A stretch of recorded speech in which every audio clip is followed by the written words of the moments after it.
ఎన్నికల ముందు వరంగల్లో ప్రకటించిన రైతు డిక్లరేషన్ ప్రకారం ఏకకాలంలో రుణమాఫీ చేస్తున్నామని ఎమ్మెల్యే మల్రెడ్డి రంగారెడ్డి తెలిపారు. ఇక వ్యవసాయ భూమి ఉన్న రైతు కుటుంబానికి 2 లక్షల పంట రుణాలు మాఫీ చేస్తున్నామని తెలిపారు. రుణమాఫీకి పథకానికి సంబంధించి పాస్బుక్ తప్పనిసరిగా రంగారెడ్డి వివరించారు.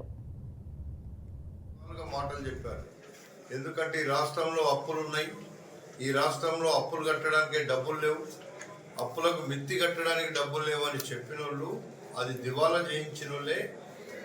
ఆ రోజు టీఆర్ఎస్ అధికారంలో 10 ఏళ్ళు ఉంటే ఆ మాటలు చెప్పాడు.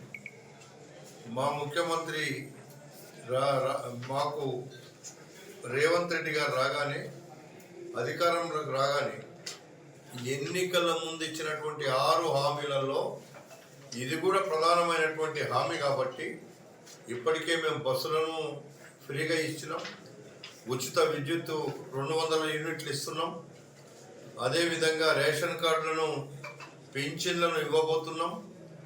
ఒక్కొక్కటిగా అప్పటికప్పుడే 24 గంటలలో లేకపోతే 2 నెలల్లో 3 నెలలు కాదు. ఇది 10 సంవత్సరాలు నానబెట్టి ఒక ఇల్లు ఇయ్యనోడు, ఒక కొత్త పింఛన్ ఇయ్యనోడు, ఒక కొత్త రేషన్ కార్డు ఇవ్వనోడు ఈరోజు మా మీద మాట్లాడుతున్నారు. నేను అంటున్నా, మేము ఒకేసారి 2 లక్షల రూపాయల రుణమాఫీ చేస్తుంటే మీరు ఎగతాళి చేశారు. మేము మొదలు పెట్టినాం.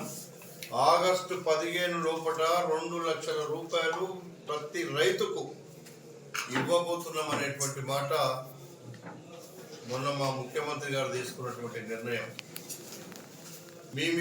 మీ సొంత పత్రికలలో, సొంత టీవీల్లో ఉదరగొట్టి మమ్మలను